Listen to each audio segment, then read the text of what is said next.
What's good, folks? Welcome to another edition of the Cover One Film Room, the show that gives you the hows and the whys behind both the good and the bad of the Buffalo Bills. I am one of your two hosts, Anthony Prohaska, joined as always by Eric Turner. And Eric, It's been a minute. It's been a minute. It's been a minute. It's been a minute because we just really haven't found anything of value to discuss. And we didn't want to we've talked about this before. We don't like putting out content for the sake of putting out content. Love this comment here from CT. That's just footballs and celebration and party hats and fingers crossed and bottles popping. Appreciate you, CT. Yeah, we didn't want to put out content for the sake of putting out content, but training camp is next week. And so we're starting to get back into the rhythm as there are pieces for us to legitimately talk about and cover. And today's topic is one that definitely deserves coverage. Whether it's an in-season piece or an off-season piece, something that we both found to be very important and very telling and very interesting when it comes to the metrics and the film as we marry those two things as we do here on the show. But before we get into that, how you doing? How you feeling? How's it going? Good, man. It's nice to get back into the swing of things. Obviously, camp is right around the corner, and so start to get back in that normal routine for at least a film room anyways. Everyone else like yourself has been grinding entirely through this lull in the off season, but it's nice to get back into our process, our routine, and to talk football, especially when you talk down and distance, when you talk high leverage situations like the Bills third down defense and their struggles last year, and not just the struggles with the film and the analytics we're going to be going over tonight, but we're going to be talking about why some of the moves they made in the offseason, whether it's the free agency, the draft, or whatnot, why it makes so much more sense, or even the coaching and scheme, sort of things too. I think it's going to make a lot more sense after we get through some of the analytics and film on why the Bills struggled on third downs last year. And this is something we've talked about in spurts, and we've mentioned it within, it's like a small detail within larger episodes. And it's also something that, we spoke to Greg Rousseau about. We spoke to Terrell Bernard about, sometimes directly, but also sometimes kind of, relating to third down by talking to each of them and asking them both, like, what do you think for early downs? Like what? And both of them kind of, we didn't even really set either of them up for that. They both kind of answered independent of one another and unprompted of like the importance of winning early downs and making sure teams are staying in, at best like third and medium, but more like third and longs, and what they thought they needed to do. And then we, separate from them, talked about how that connected with so much what we did this offseason, what we wanted to see in free agency, what we were looking for in draft prospects at the corner position in terms of restricting airspace, and how all of this kind of coincided with the larger philosophy and how the defense was going to operate schematically and structurally. But we kept dropping these third down pieces and tying it into third down because, like we're going to talk about in this episode, Eric, like the numbers show it, the film, will obviously show it as well. And you and I were talking about it before we went offline. Like the numbers are dramatic on third down from both an overall third down perspective and especially a third and long perspective, which I think would add up to most fans' recollection of how the season went. But it's stark, and it kind of takes you back for a minute with how, drastic things were from a numbers and metrics perspective. And kudos to our insiders, because when we're trying to find topics for this week's film room, this topic of third down struggles was brought up in our insiders Discord. So let's talk some analytics. And of course, you have to keep in mind the context of pass rush and coverage. We talk about complementary football. You're going to hear that several times tonight. We're going to approach it from the pass rush, the coverage stance, and then of course, some of the scheming and coaching decisions that we saw in these third down situations last year. So Anthony and I are going to go through some advanced analytics that we kind of researched and compiled for third down defense for the Bills last year. So I'm going to start with the pass rush.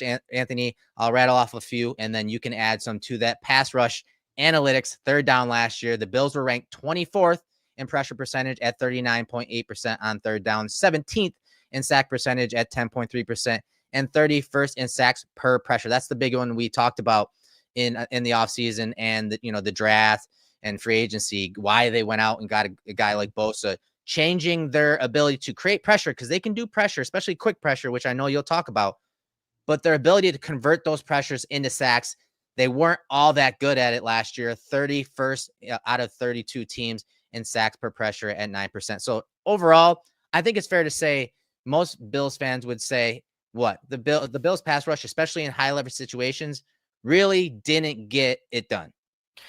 Yeah, and again, it's something that like I alluded to, these numbers for me were significantly worse than I kind of thought, but I think for a lot of fans, they'll remember the third and long struggles or the third down struggles in general. So maybe it's not so stark. And, you mentioned, the quick pressure metrics overall. These aren't just, this isn't the quick pressure piece and that tying into everything you just rattled off from a stats perspective. It wasn't even something that just was unique to the third down piece as well. Overall, the Bills defense 11, and so quick pressures, for those who don't know, that's a pressure that's generated in under 2.5 seconds. But the Bills were 11th in quick pressures in 2024. They were 9th in quick pressure rate, and they had the 7th fastest average time to pressure. So you hear all those and you're like, wow, that's pretty good. That bodes well. They were 24th in sacks per game and 29th in pressures converted to sacks. And that was across the board. And that ties in with the numbers you mentioned that continued into the third down piece. And we continue to see that. And then overall from a third down piece, that helped contribute to being 30th in conversion rate allowed on third down, 29th in EPA per play allowed, and then 31st in EPA per pass on third down. Yeah. Again, not even like, okay, 22nd, 24th, or middle, the bottom of the barrel. You're with no disrespect, you're with like the Panthers defense in a lot of these metrics, and that's not a spot you want to be in.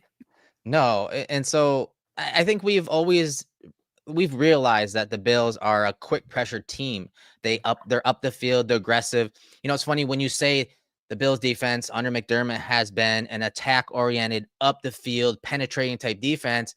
A lot of people just say, no, McDermott's defenses are soft, but no, they play up the field. They like to get up the field. And I think that is reflected in that quick pressure rate. The problem is quick pressure means nothing if the ball is out. Quick pressure means nothing if the offense and the quarterback recognize what coverage you're rotating into. And I think that's where last year's team really kind of suffered, where, under Babbage last year, where some of these rotations, especially in those high leverage situations on third down, it was too easy of a picture from pre to post snap for the quarterback. So the quick pressure was registered, but that ball was also out because the defense was a little too easy to see pre to post snap. So let's look at coverage numbers to kind of paint that picture. Overall, 31st in passing defensive success percentage at 57.1%. 32nd in completion percentage at 66.9%. I'm going to explain that one in a second. 30th in passing touchdowns with 14. And this is, again, third downs. 32nd in first down surrendered on 3rd and 7+. We're going to talk about 3rd and 7+. It's a whole separate third down category that the Bills were awful at. We're going to get to that. We're going to get to that later and add that context. But again, some of these coverage metrics, especially completion percentage, again, you talked about quick pressure rate. Okay, cool, but the ball is out. And if the ball is out and it's being completed on third down 67% of the time, what's happening post-snap from that picture and that coverage? It's usually not good, especially when we get to the 3rd and 7+ situations. When we show you the film, because I have a bunch of those clips, you're going to see why it was so easy on third down to complete passes and to get first downs. And, this tied into the type of skill set or traits that we're looking for in a corner two coming out of the draft, and how that tied in with certain coverages that we were wanting them to lean into more, or more press or more man, restricting airspace. It also ties into when we broke down tape of Ed Oliver and his season, we talked about there's a lot of times where he's winning up front and he's winning in like 1.5 to 2 seconds and the ball is out. And it doesn't matter. And it's on third downs and it's on sometimes early downs, but you see a lot of it on third. And so much of it is interconnected, and we've talked so much about the marriage of coverage and rush and the complementary football piece of it. And it's intertwined into everything, individual performances, along with being with the team as a whole. And some other metrics for the Bills on third and long, it's just terrible. 32nd in EPA per play, 32nd in EPA per pass, 32nd in success rate, 31st in EPA per rush. There's some more. I'm not going to rattle them all off. Yeah, there's a lot of bad ones. There's a lot but of just bad the ones. 4 right there from a pass and rush perspective, they are just, and again, EPA takes into account down in distance and context. So if it's, 3rd and 15 and you give up a 9-yard run, they're not penalizing you for that. But if it's 3rd and 9 and you give up an 11-yard run, you're going to get penalized for that. So it's just wild whether you're looking at it in that specific bucket, like you mentioned, which is a separate category, or overall from the overall third down metrics from a rush perspective, from a coverage perspective, both of them having more warts than you would like, especially for a Bills defense that we're used to seeing be very sound in a lot of those ways years over year. And on top of that, highlighting the disconnect, both of them not functioning great independently, but then also what it means when you try to connect them together and how they're each kind of contributing to one another not being, successful. It's crazy, man. Like some of those numbers are just nuts. And the craziest thing about that is the Bills were getting these teams into those 3rd and longs, man, 3rd and 7+. The Bills were 5th in that category. The average 3rd down that opposing offenses faced was 3rd and 7.59. That was the 5th highest. So they were getting them into those 3rd and long situations. But then, as we're going to show you in some of the numbers, and more importantly, the film, the opposing offense was still converting in frustrating fans. Like I feel like 3rd and 7 and long is like one of the more frustrating moments in the game when a team is able to convert those into first down. So I just felt like their coverages pre to post snap, the changing of that picture was very predictable. The rush wasn't winning in those 3rd and long situations. The Bills don't blitz a bunch, so their 4-man rush was not getting home. And the one thing that I'm going to talk about later too in the film is cover 3. The Bills struggled in cover 3 this year. And if we're talking just specifically on 3rd down, the Bills went to cover 3 34.5% of the time. That was the 10th highest on 3rd down and long. So if you're consistently dropping into cover 3, however you disguise it pre-snap, and you're consistently dropping into cover 3, single high zone coverage after the snap, opposing offenses are going to have an answer built into their game plan for those situations, because they are again, the Bills defense was putting opposing offenses into 3rd and longs quite often. So you're going to have more of those type of plays in your playbook, in your strategy. Yeah. And so you're talking single high coverages. Well, of course there's cover 1 too. Well, the Bills didn't play a lot of cover 1 in these situations. In these situations in 3rd and 7+, they only played cover 1 14.3% of the time. That was ranked 28th overall. So think about this. They're showing too high coverage. They're showing too high safety structures pre-snap. Post-snap, they're dropping one of the, the safeties down into a single high coverage. Okay, is it cover 1 or is it cover 3? More times than not, it was a zone coverage, and that was hurting them. And I think overall, not just 3rd and 7s and longs, I think playing zone on 3rd down, 59.8% of the time, the 6th most on 3rd downs, really hurt the Bills, which again is going to lead up to some of our takeaways and reasoning why the Bills made the, adjustments with the coaching, but also with the personnel, especially when you're talking 1st round cornerback.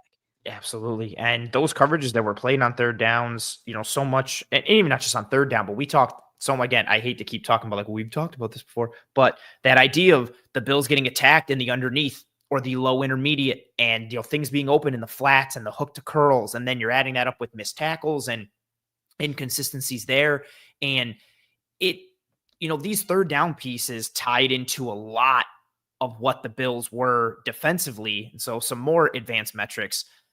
31st, the Bills last year, again, there's only 32 teams in the NFL.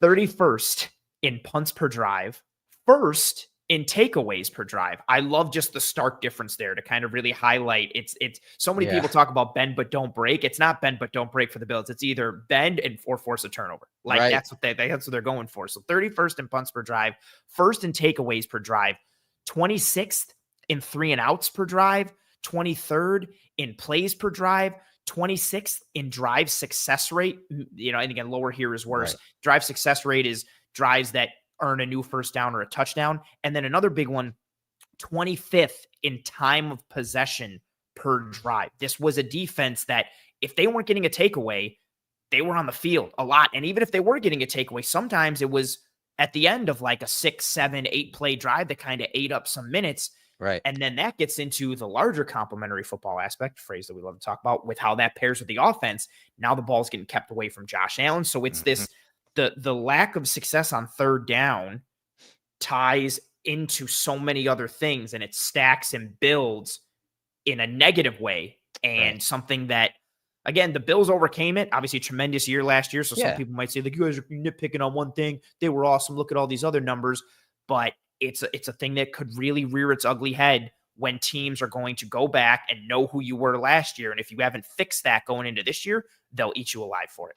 And Scotty in the chat says, just stop dropping to deep zone coverage on every third and long, problem solved. And there is some truth to that. But when we're talking zone coverage and we're talking single high coverages such as cover 3, what really stuck out to me when I was looking at the Bills defense, overall, not just third downs, like where were teams winning consistently against them? Cover 3 is the number 1 coverage across the NFL. So the numbers for everyone, folks, for everyone. Not just for the Bills, for everyone. So, but overall, they allowed 13 offensive touchdowns when they were in cover 3. That was 29th in the league. Ugly.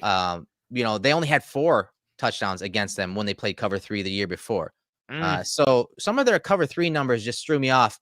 And so I'm interested to see if we see a drop, instead of, 34.3% of, cover 3 in these third and long situations, or, third down situations overall. I wonder if they now shrink that airspace, as we talked about this offseason, convert that to more cover 1, or even the cover 3 pattern match where the zone could turn towards man. I would be interested to see, as the season progresses, if they start to do that more, because they were getting, and that's what was so interesting about Bernard and Rousseau saying that, first and second down is actually where we need to start winning more. They honestly did an okay job of getting the teams in third and long. It's just when third and long came and these third downs came, too many passes were being completed altogether, giving the offense that many more opportunities to get to fourth down and short, or just convert first downs altogether. 1,000%. Yeah, I echo your sentiments there, and I'm in lockstep with you. Give me more man coverage in some form, or give me more pattern matching man coverage. I don't want to see, however you want to phrase it, spot drop or country zone. Like I don't want no cover zones and holes there. And okay, let's get to our spot and read. They really need to restrict airspace, and preferably doing so with some rerouting and maybe some press and some, true press and some jam and things like that would be awesome. But yeah, it's again falling into this pattern that we've talked about all offseason of restricting airspace and how important it is from these situational perspectives. The Bills aren't going to become a team that all of a sudden leads the league in man coverage, despite the coaching additions that they've had, right? And no team operates like that. Majority of teams play zone. The majority of teams play cover 3 the most. Like, that is what it is. But they need to be able to sprinkle in these other coverages, especially in high leverage situations or, again, in certain matchups, in order to avoid being consistently vulnerable in this area. And just to kind of conclude all these bad metrics, James says the Bills' pressure rate has to improve dramatically. And like I said, that may be true. But they also have to convert that pressure into sacks. But it doesn't matter if the coverage is too easy to see. Yes. It doesn't matter, because the ball's still going to get out even if pressure is registered. Yep. So there's some truth to that, James. But again, it's complementary football, rush and coverage. The pressure needs to be there, but either you got to have an aggressive DB on the backside to make a play on the ball, which the Bills didn't do a lot of last year. The Bills overall, not just their downs, had 59 pass breakups last year. That was 26. The Eagles led with up over 100.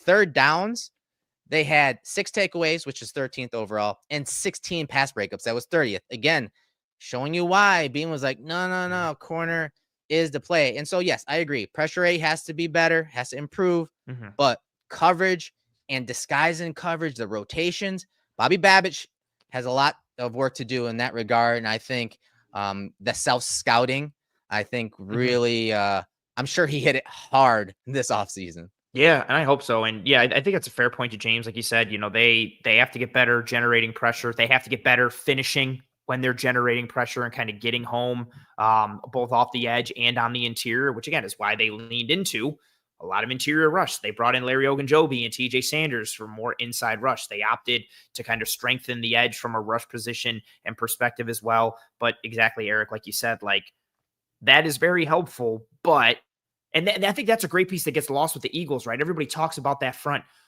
Go look at what Slay and Quinyon Mitchell and Cooper DeJean were doing on the back end from a corner perspective. Look at where they were aligned. What kind of coverages were they playing? And they were sitting and waiting, ready to jump routes. So they're also not only what they were playing, but look at their physical makeups, their skill sets, their traits, the type of athleticism and juice that they play with and what it allows them to do.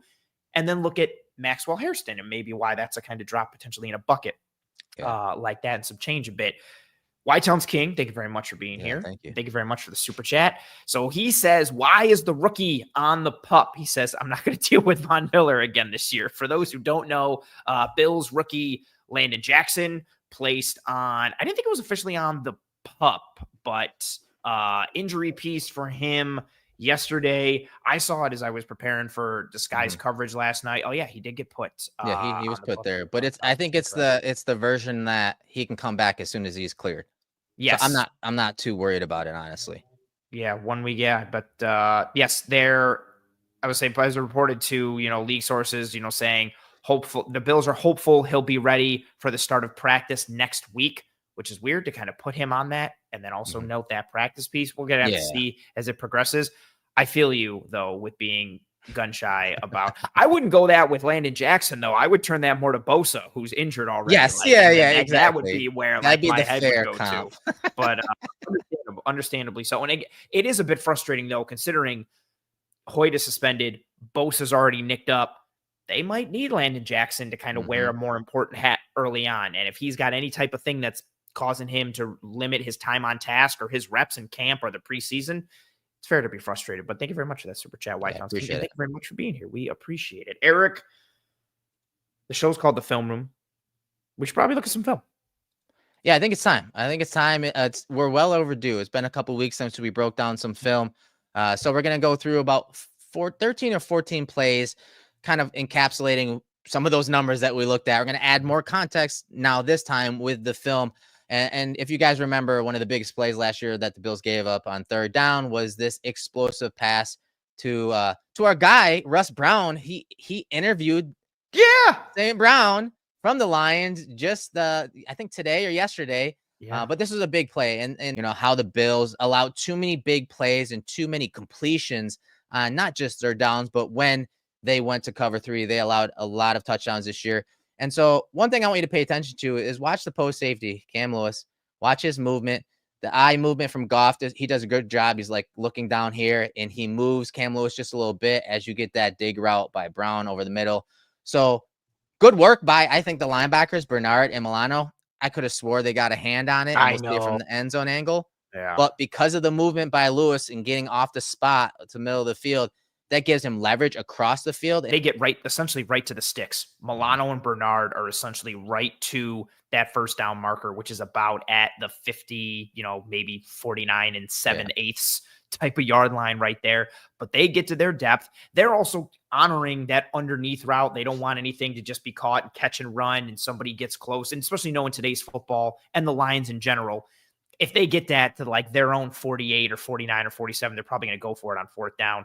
But Milano and Bernard do a good job getting their depth. But yeah, this angle really shows you that little slight manipulation on Cam Lewis there is that post safety. He's kicking it kind of past the hash, ready to almost go on the numbers. What a throw too. Yeah. On this throw. That's exactly it. Like he does it with his eyes to get Cam a little pot committed a bit. And then just this throw is nuts. The ball placement, the timing. Bernard is so close. And this is perfectly pinned. And it wasn't like that throw was just so pretty. Yeah, that was one of 4 touchdowns the Bills gave up in cover 3 last year on third down. So 13 offensive touchdowns, which was 29th last year when we're talking cover 3 overall, 13. But 4 of them were in cover 3 on third down. Here's another one. This one in the red zone. And this one, Taron Johnson, who's in the slot to the bottom of the screen, kind of gets caught as a contained type player and leaves the flats open. So watch Bills playing cover 3 once again here. And you're going to see Goff, break the pocket here. And right here, Taron commits to stopping Goff. And then this guy kind of leaks out. So this was another cover 3 touchdown surrendered. This one by Taron. And he's a guy that if I'm looking at specific players that I want to see improve this coming year in coverage, it is Taron Johnson. I think there were times where he took some risks and they capitalized against him. And I'll show some more plays later. But this one, again, cover 3 touchdown against the Lions. Yeah, and Jared Goff made like a couple plays with his legs in this game that was did. so frustrating because like of all the quarterbacks to do that, it's, of course, somehow Jared Goff. And I know there wasn't a ton of pressure on the first one. James commented on that, but this one, you get Jared Goff off the spot.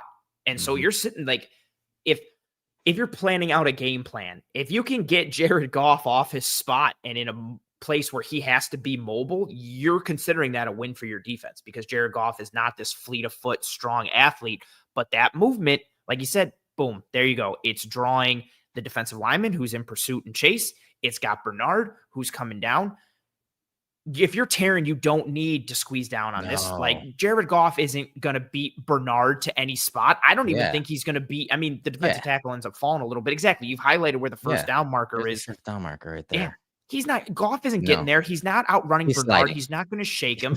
He's going to slide. Even if he tries to put his foot in the ground, I know the defensive tackle ends up, stumbling a bit, but Ed Oliver's probably going to just, that was a backbreaker. Here's one from the playoffs is that deep in breaker, another cover 3 type look, but more of a 5-man pressure. So it's 3, they're sending 5 and you got 3 deep. It's cover 3, but you see Sutton again, kind of running that in breaker, that dig route. But here's, again, if you're looking at this, you see Taylor Rapp kind of drop down here. All right. So you got your 3 across, 1, 2, 3, and then your 3 deep, right? So you got your cover 3, 5-man pressure. And so these guys are pattern matching. These 3 are all pattern matching, doing a decent job. But as this guy kind of rotates out to the flats, I want you to watch Taron also do that. And what happens then? It opens up this passing window. You have a safety from depth. He's not going to get there in time. And of course, the corner pushing from the boundary isn't able to get there either. And you get that first down on another 3rd and long. Yeah, you're sitting there at about 3rd and 10. You bring that 5-man pressure and you play a 3-over-3 behind it. And this could not work out really better for the Broncos here. You get that little route from the number 1 initially. That's that little whip route that pulls Taron. So he's going inside. Taron moves them, and then it just pulls. Exactly. You've highlighted that whip piece, that return route, wherever you want to verbalize it. I know different systems call it different things. Taron gets pulled, and just that window is perfect for Bo Nix. And then on top of that, too, Bernard gets in there a little bit right as Bo Nix throws it, but Javonte Williams does enough in pass pro. Again, another little piece you'd like to see, maybe some more pressure early. If you're bringing 5, Bernard is able to get there, tries to obstruct, tried to get the hand up. Nix is able to kind of throw it around him and pin it on Sutton. So again, a bit of, you send an extra body. It doesn't really make a difference in heating the quarterback up. You've got 1 less in coverage, and then the route distribution pulls one of those underneath matching defenders, and it's wide open on a dig route when Benford's trying to protect the deep 3rd and having to play over the top. Yeah, and again, I think that comes back to coaching. Here's another cover 3 play.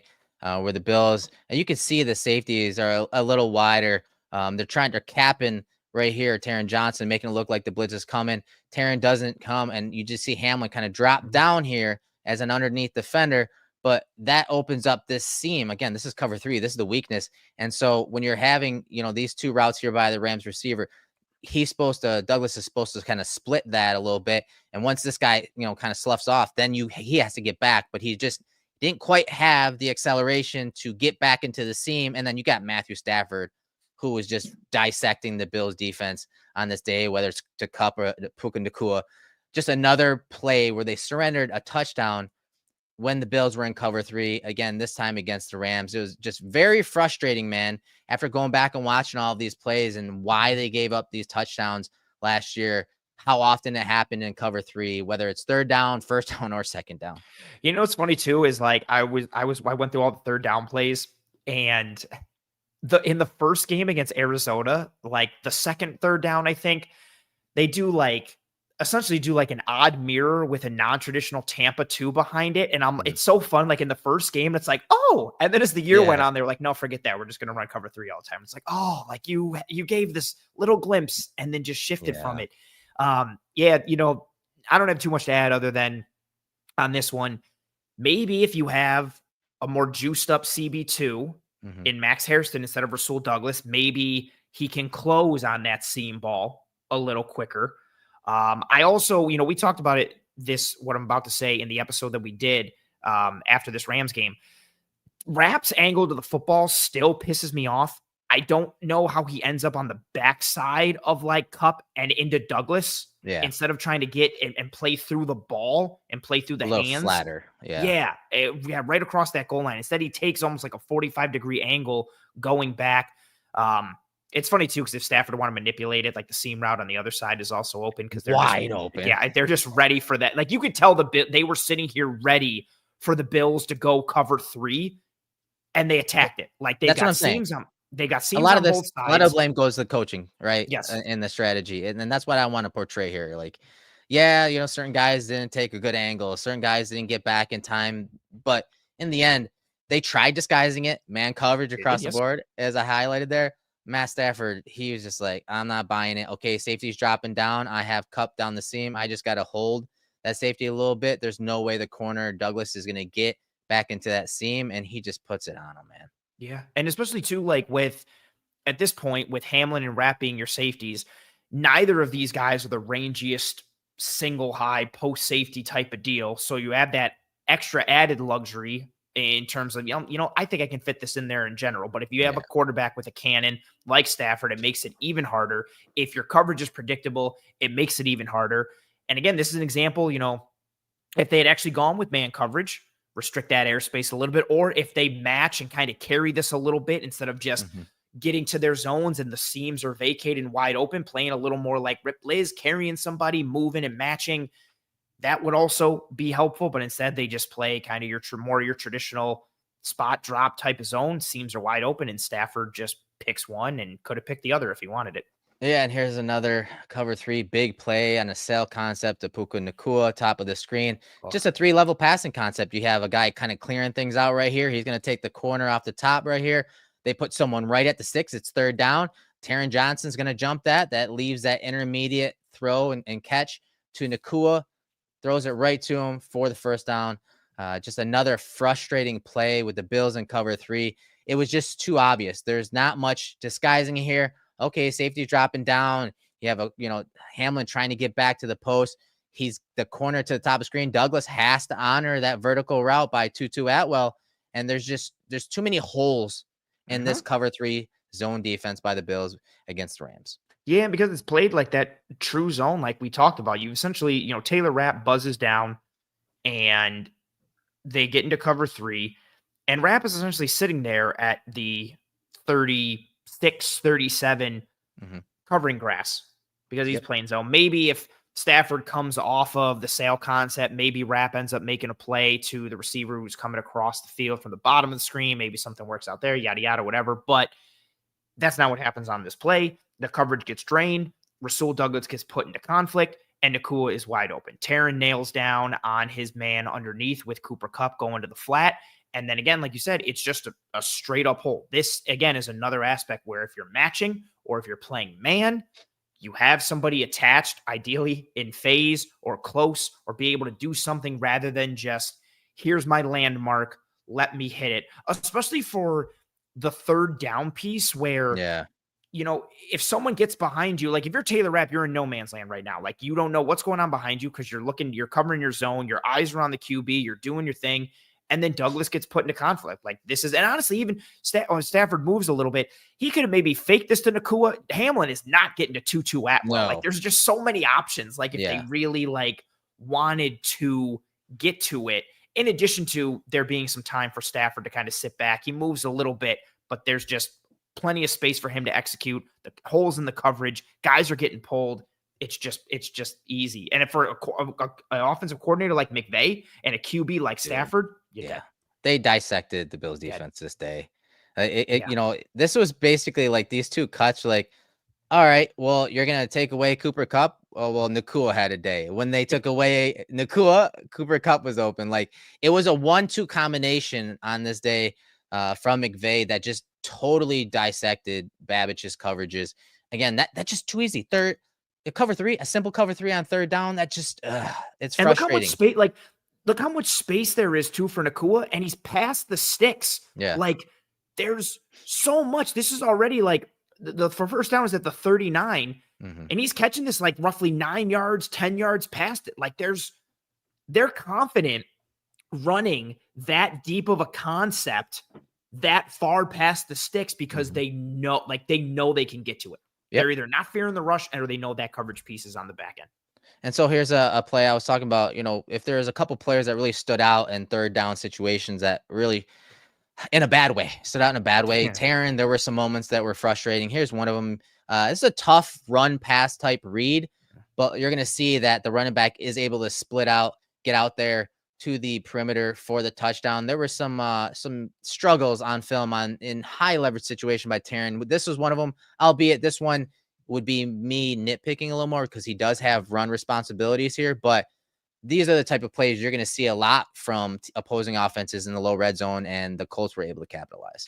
I love when teams run this play. What do you call it? You call it I call it speed boot. I knew it. I would say you call it a speed boot. I always call it a front side naked. It's always just so pretty because it makes the defense feel run, and they react, and they have to because of their responsibility, and you're just caught out so fast. The one that the Bills hit to Taron Johnson in Brady's first game as OC 2 years ago was so pretty. Yeah. The Jets, was that? Yes, great call against the Jets. Yeah, Taron commits. And again, it's understandable, but it's just that little bit inside, and you are caught, and you are out leveraged, and you're dead in almost an instant. Nice touchdown celebration there from the Colts too. Shout out. So you see something similar against the Chiefs where Taron gets caught in the bind. Watch where his eyes go on this one, though. He does a good job. Doesn't fall for that fake this time. Running back stays in, doesn't go to the flats. But then now he's like, okay, I need to get eyes on threats. Well, the number one threat's coming across in Travis Kelce. So what does he do? He and Rapp kind of hesitate, or is that Hamlin? I'm sorry. That's Hamlin, actually. They both hesitate, and now you have the contain completely lost. Yeah. And Mahomes is able to get in there. So, again, I understand why it happened, the rationale behind it, but this is one of those plays you can't just drop contain here on the edge. They kept the running back in to pick up Rousseau. You want to see Taron just attack and force the issue.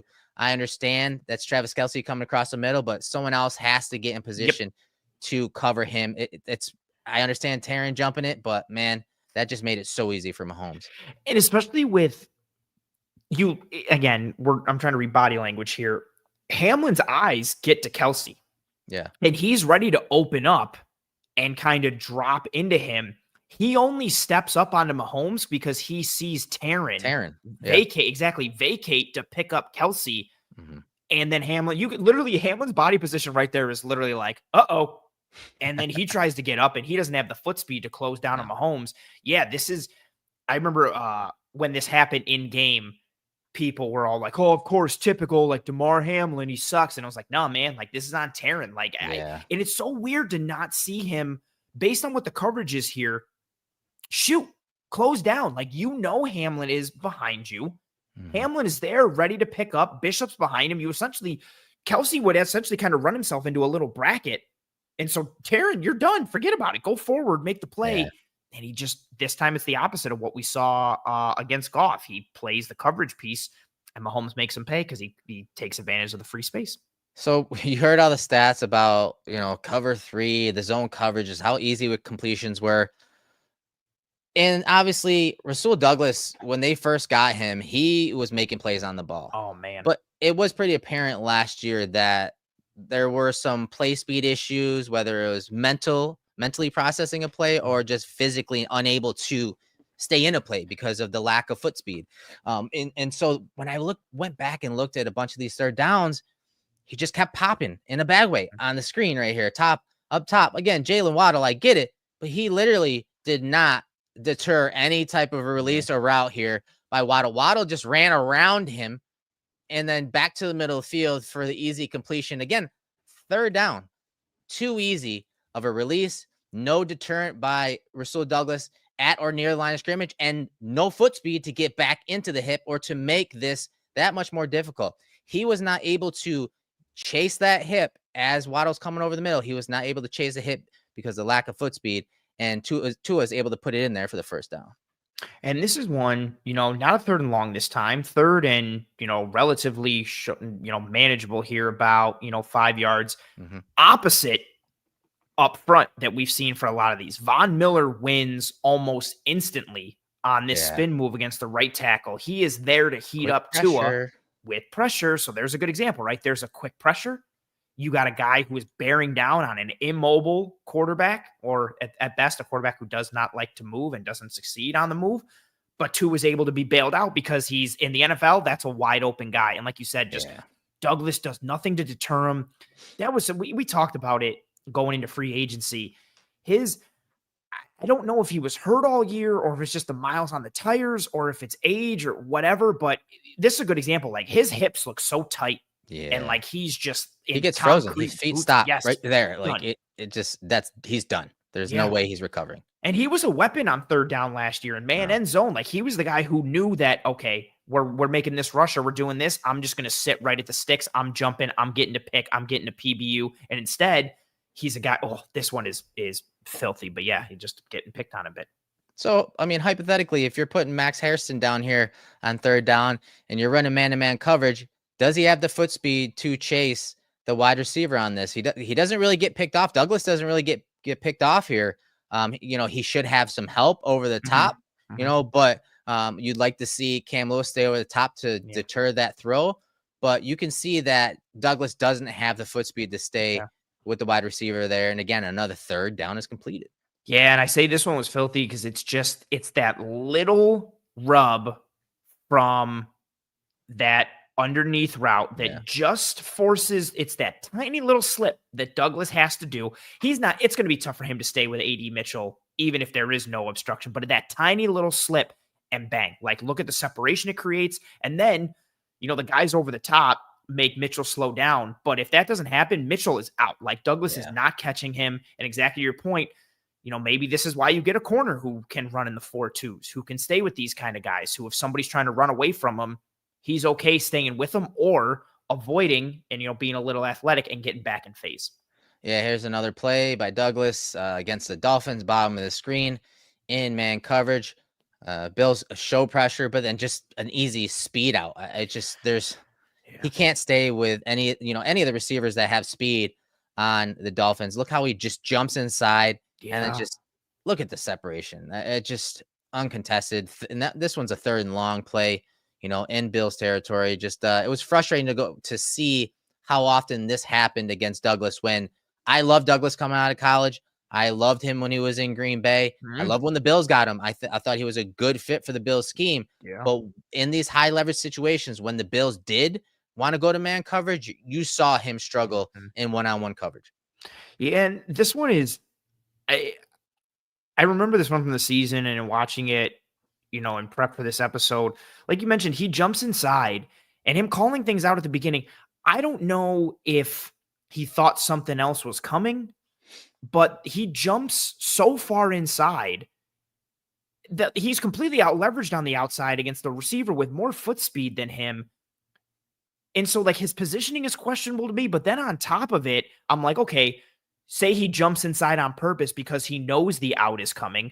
He gets beat at the top of the route like he doesn't know it's coming, and then he doesn't have the foot speed to close down on it. Like you said, like it's all bad. He jumps inside and is dead from there. Waddle just continues his stem, gets upfield, little shimmy, bang, he's out. That little speed out, and then Waddle, he's fast as hell anyway, transitions really well out of his breaks. You're dead, all because that initial body position. And, we're sitting here talking about, we want more man, we want more this. There's part of the reason why they potentially couldn't have done that last year and why they maybe changed body types at these positions.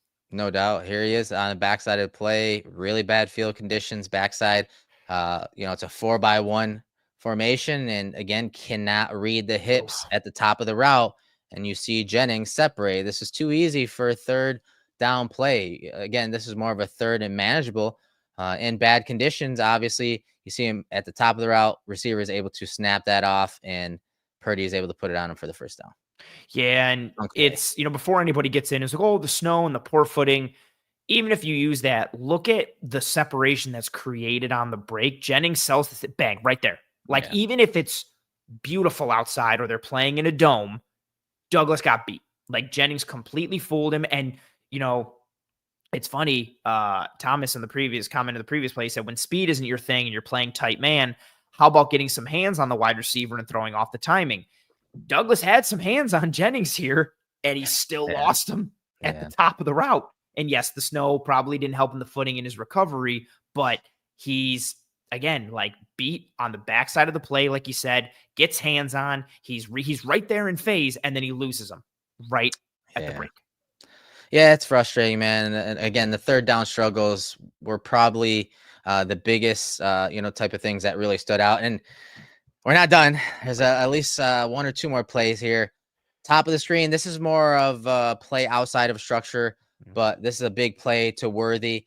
You see him break on the ball from off coverage. Great job there. But then as Mahomes escapes the pressure and is able to get the pass off, you see the separation by Worthy. Of course, going to happen often against Douglas. And Cole Bishop, I thought, did a very good job of getting over the top. And some could argue this was an interception. But you just see he was not able to accelerate to get back into the play. Maybe not necessarily make a play on the ball, but make that catch that much more difficult. Bills fan 7883 said Douglas got old really fast, and it's hard for me to show all these clips to you guys and not agree to a certain extent or a certain degree.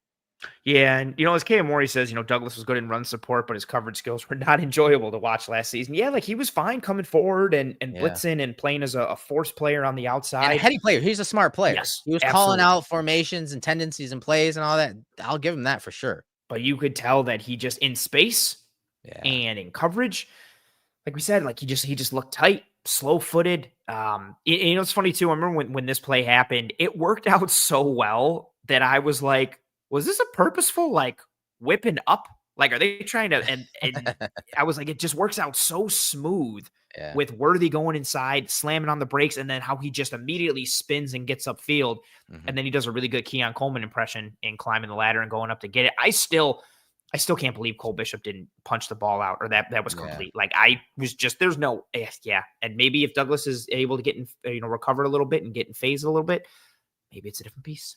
So, I was kind of picking on Taron, I was kind of picking on Rasul, but I want to cap off this film breakdown, by saying I do think all these issues and nitpicking really comes down to coaching. I do think Babich, there was one area he went back and looked at. It had to be third downs. It had to be third and longs.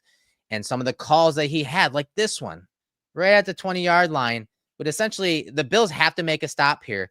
The Rams are in empty, and they run a cover zero blitz, and all Stafford does is check to a screen, and you see him just get it out. It's set up beautifully, and that ends the game. Like, that was way too aggressive versus McVay. That was way too aggressive versus Stafford, and I thought that Stafford dissected Babich and McVay dissected Babich on this day, and I think this was the play that really capitalized and really showed us that, okay, they were hands down way more prepared if you're talking Bills defense versus the Rams offense. Yeah, I had watched this game back from the Bills defense perspective. This one and the Lions one, because they were back to back in conjunction with one another, just in some run defense things I was studying. But I watched the whole game, and the Bills were on the back foot from the beginning. The Rams are just running duo and split zone and displacing the Bills left and right. So then the Bills are trying to add numbers to the box and trying to run blitz and blitz in general a little bit more. And then they're getting caught out with a variety of pass concepts and jet sweeps and things. And like you said, this is a great one here. Like Stafford sees it. It feels like so much of this game, like we keep talking about these highlights, was like you said, McVay being super prepared or Stafford seeing something and knowing, and this is too easy. And like the Rams do stuff like this like all the time. That's part of it too, right? Like if you show this look, they're going to check like that. I don't really have much. Got to be a counter. There's got to be like, okay, Bernard, you got to get out in the cover 2 or something, because again, this is third down, guys. This is third down with essentially the game on the line. The Bills needed that stop there. Yeah. And again, just McVay and Stafford were a step ahead, and they were able to capitalize on that. And so it was no surprise, really. That was a frustrating game, obviously, but it was a great season. I do think overall as a team, it was a great season, but I think third down and third down struggles, 3rd and 7, 7+, I think that is the area that they need to be a lot better. When we talk to the players like Bernard and Rousseau, they said, they got to do better on early downs. It's tough, man, because they did a good job of getting these opposing offenses in the third and longs, and the pre to post snap picture was just too easy. The pass rush wasn't getting home. Passes were being completed. As I said, like the Bills surrendered a 67% completion percentage on third downs. That was the worst in the league. And again, completion percentage, you're like, oh, okay, that's kind of a basic raw stat. Yes, but that's just showing you that the opposing offense was completing passes on third downs at a high clip. They Were had they getting the answers. first? Yeah. Were they getting the first? That's to be determined. All the advanced metrics saying, yeah, they did convert a lot of those into first down. So it just gives you an idea, paints a picture, as you said, Yeah. that how much the Bills did struggle in third down situations. Yeah, it was a really glaring issue on this team that was prevalent throughout the year. And when you put the film together with the metrics, and you can honestly pick either of them siloed and not even combine them and still be able to get a pretty good picture in a good sense. Yeah, it was just a really ugly vulnerability for this team that never really got corrected as the season went on. And it's even more so frustrating watching so many teams that are getting creative with their coverage spins and what they're doing, like all the Tampa 2 invert or Tampa 2 robber, however everybody wants to verbalize it. But the creative ways they're getting to coverages and split field stuff that they're doing. And for a team that's been creative with their stuff, like the Bills, with what they do, we talked about it with the, Tyreek Hill saying the Bills only play cover 4 and they're a bunch of bitches. It's like, no, actually, they don't just do that, but you might think that because of how creative and good they are in coverage. Right. And we just did not see that in these high leverage moments consistently. And it wasn't like, oh, this one game they got burned. No, it was consistent. Whatever metric you're using, even if it's just basic third down conversion rate, they were poor. And then when you bucket it or expand it and extrapolate, it just gets worse and worse. And again, I think, you have to hang your hat on them self-scouting and knowing that this was a weakness and trying to fix it. And whether it's having more juice up front to win and get home, or it's some more juice on the back end, or ideally a combination and a marriage of both between the coverage and the pass rush. It's something that you're going to die a very slow and painful death if you cannot get off the field on third down on defense, especially when you got this juggernaut kind of an offense on the other side and you can't get them the ball. It's going to be a tremendous nightmare for this team if they can't correct it. And that's why we talked about the additions when it comes to personnel, but it also ties back to some of the additions in the coaching staff and how they may help. We've talked about it several times this offseason. It's almost worn out at this point, but adding a guy like Ryan Nielsen, we showed you some plays in the last few breakdowns of him disguising sim pressures, putting guys up near the line of scrimmage like the Bills did against that Rams game, but then popping out and only rushing 4. And really heating up opposing quarterbacks. The picture post snap wasn't as easy to decipher, and he was able to affect the quarterback in some of those clips we showed from the Falcons days when he was a defensive coordinator. You talk about adding the assistant D line coach in Jason Rebovich, helping that D line, helping Marcus West and that coaching staff coach up the pass rushers that being added to the roster. And then, of course, Mike Pellegrino, who's very well respected across the league, coming over from the Patriots. And I remember, I think it was McDermott who said that he has always respected him and the packages that he developed in New England about how they disguise certain coverages pre to post snap. And so to me, that always stuck with me. And so while he may be coaching the nickels, he's going to have certain jobs and roles when it comes to game plan strategy, when it comes to watching film on opponents, when it comes to being on the sideline or up in the booth during the game, what he's seeing and how they can marry the run and the pass, but more importantly, marry all of the coverages to look the same pre to post snap, holding that quarterback's eyes a little bit longer so that maybe the rush does get home, or vice versa, confusing them post snap, the quarterback, post snap, and then now the rush is able to get home. So it's a marriage thing. It's a pass rush thing. It's a coverage thing and bringing them together. But it's not just the personnel. It's also the coaching staff. And I understand, like Bobby Babich, I think he's got a future. But this area that we covered tonight was definitely the area that he has the most work to do. I believe he's self-scouted in many ways, will have better answers this year as a second-year DC. I'm very interested to see everything with this defense. Babich in year 2, the corrections on third down, how the new additions from free agency and the draft fit. I really just think there's some good and not necessarily good and like, oh, fun, good, but good in like, oh, kind of way. Yeah. Questions that need to be answered. Like I want to know what the safety tandems look like, what the corner 2 spot looks like, what the defensive line rotation looks like during the suspensions, during the injuries, because all of it ties into, and I think that's what frustrates me a bit. All of it ties into what they're going to be able to get to and what they're going to be able to do. And I want to know how much of it is like, well, we're limited because 3 of our defensive ends are hurt right now, or, we feel limited on the interior, or, our safeties don't complement each other tremendously, so we can only do this, or Max Hairston's hurt, so we're rolling with Dane or Trey at CB2 or something. I want to see as much of the complete picture as I can, and I think that will come from obviously having like that, everybody being healthy and them being able to pick whatever they want to do. I want there to be no questions in terms of, well, maybe they couldn't run this because they felt they didn't have the horses for it. I don't want to worry about any of that, because I think, like we've highlighted in this episode, like you talked about, there does need to be schematic changes on this defense. And we've talked about it for a couple of years, right? Like we've talked about the wrinkles and what we'd like to see more in tweaks, not a holistic, wholesale change to the defensive ideology or philosophy, but the struggles that we keep seeing for this Bills defense, especially come playoffs time. Yes, injuries have played a role there, but there are concerns and struggles and vulnerabilities that we've talked about for several years, and they gotta change them at some point.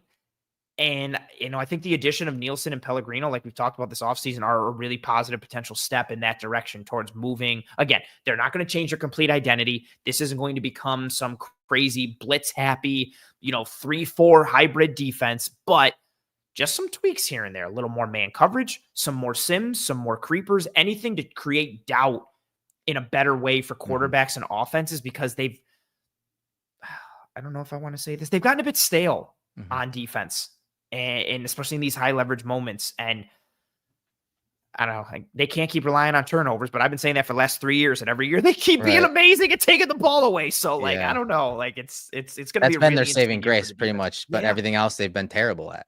Yeah. And it also just even more so shows how much, takeaways matter. But yeah, imagine if this is the year that the turnovers finally regress to the mean. They gotta correct for that, right, by being able to marry more of the coverage and pass rush, or somebody's got to step up either the coverage or the pass rush unit. Oh, it's going to be a very fun training camp and preseason and regular season, and there's no rest for the weary as they open up with Baltimore, and whoo, man, good times. I'm excited. No, I'm excited too, man. Camp's right around the corner, and before camp starts, before the season starts, guys, become a Cover One insider.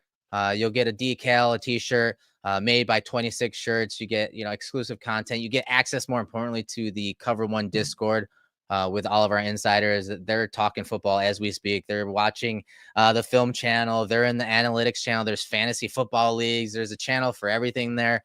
We don't really push this a lot, our premium content, enough, honestly, but all the stuff that you saw tonight, whether it's the telestration, the stats that we rattled off at the beginning, just us being live right now wouldn't be done if we didn't have the support of our Cover One insiders. So jump to cover1.football and sign up to become an insider for this year. Buy Chris's fantasy football draft guide. Dude, put in work. It is an in-depth guide. It's $19. It's on the website. If you're already an insider, send me a message, and we can work it out that way as far as when it comes to getting it sent to you, the link sent to you. We have a lot to offer. We're a grassroots company, of course. We appreciate everyone tuning in live. But as I said, man, we couldn't do this, any of this stuff without you guys. And we're ready for another season of covering this team. It's been a fun few years for us, and I'm excited for what's on the horizon, including some new podcasts and some new ideas when it comes to film, when it comes to guests coming on. So if you're not an insider, get to cover1.football and join us. Absolutely. And, we're so grateful and appreciative of all of the support that comes our way, whether it's a like or a subscription or a rating or a review or just word of mouth, whatever it is. But the Cover One insiders have a special place. Everyone has a special place in our heart, but them even more so for just what they're insider membership does for us. And Eric, you hit it on the head. Like especially you and I, everything that we do from a film and a stats perspective, we comb through different things that we are subscribed to and members for as a brand to be able to put these things together. And sometimes, this episode, we pull stuff from this site because it's better for this. And sometimes we're pulling it from somewhere else for another one because they're better in this specific area we're looking for. There's a lot of elements that happen behind the scenes that we would not be able to do without the, support of everyone in general, but especially the insiders. So yeah, if you are craving, that membership and again, all the added content and pieces that come with it and communication that comes with it, sign up. We appreciate the hell out of you. And if you need anything along the way, questions, thoughts, comments, concerns, get at us on Twitter, get at us on social. Find Eric. Eric runs the Cover One handle. So at Cover and the number 1. So Cover One. We also have Eric's individual channel, which is our handle, Eric at Eric J Turner. And then we've also got the Cover One Film Room channel, which is Cover One Film Room. Right. So right here that we can find myself at pro__Ant. A lot of pieces. So if you need questions answered or support, whatever you got, get at us in any way, shape, or form that you can. Thank you very much. Yeah. Thank you to all of you guys, but also thanks to Joe DeRosa in the chat. He's our producer. He helps us pre and post production when it comes to this show. He's been with us for last year, and he's been a huge help to us as well. And again, this is a very taxing show when we're live, but it's probably even more taxing during the week when we're setting it up, whether it comes to, again, setting up the stream, finding graphics, finding the film, uploading this, uploading that. And then in season too, like, so we're working our day jobs, having to get through all the film, plan the episode. We're like figuring out what we're going to do. I also do a show on Tuesday in addition to doing the film room. Like, so you do the added video usually the day after games. So Joe is an absolute godsend for what we he says, appreciate it, fellas. Almost at my 1,000th question asked to Eric. No, and hey, he's come such a long way. We already have him training someone else and creating SOP for the producer for our new show. Real quick, we're going to be having a new show typically on Mondays or the day after the games with Sal Capaccio from WGR, obviously a sideline reporter for the Bills as well during the games. He and I will be doing a show called Turf to Tape, where we take some of the film observations, some of the sideline press conference type nuggets that he's able to accrue and garner thanks to his credentialed media. And so it's going to be a fun episode that each Monday or days after the game that we're going to be breaking down into the games and just having some different commentary on the game and what happened. So that should be fun. I'm excited about that for next year. And we brought on a new sponsor for that show. I'm sure you guys know, especially if you live in Western New York, who Thin Man Brewery is. They are on board as the sponsor for the entire season. So, man, the season's here, man. We're going, I'll be going to camp here in a couple weeks and the scrimmage. I'm ready. I'm ready to get some new film. I'm ready to get some new analysis, and I'm sick of some of the stories that we've had to talk about for months now. We're almost there, Anthony. We're almost there.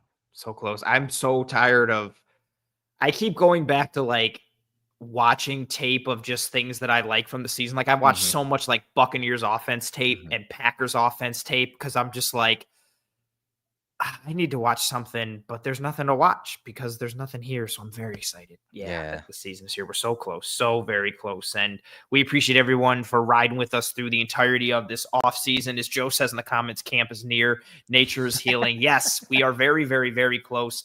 And thank you to everyone who rode with us this off season. Thank you to everyone who rode with us this episode. We greatly appreciate it. Whether you're watching this episode live or watching it later on YouTube, please drop a like on this video. Likes are the lifeblood of these streams. If you're listening on one of the podcasting apps or platforms, that's cool too. Please rate and review and subscribe to the Cover One Film Room wherever you are listening to this show. If you enjoyed this episode or enjoyed this content, tell your family, friends, loved ones. As we, Eric mentioned earlier, grassroots company and everything we've done has been organic. So word of mouth is still tremendously, tremendously important to us. Check out all the multitude of content across the Cover One channel, especially as the season starts to get rolling. We'll have you covered pretty much every single day of the week with a variety of forms of content. Whatever your poison is for the Bills or football, we have you covered here at Cover One. Erik, anything for the folks before we say goodbye? No, that was a good show. Like I said, I'm just ready for camp, man. I'm ready for some actual football. I want to see them, hitting. I just can't wait, dude. I can't wait. Thanks for joining us, guys. So very close. Thanks for joining us, guys. We appreciate you, folks. If you need anything, get at us on the socials, comment on YouTube, comment in the Discord. And yeah, we appreciate you, folks. And we hope you and your family and friends and loved ones are all doing well and staying safe. Be kind to one another. Take care of one another. We will see you when we see you. For myself, Anthony Prohaska, for the godfather and founder of Cover One, Mr. Erik Turner, this has been another episode of the Cover One Film Room. Godspeed. And as always, go Bills.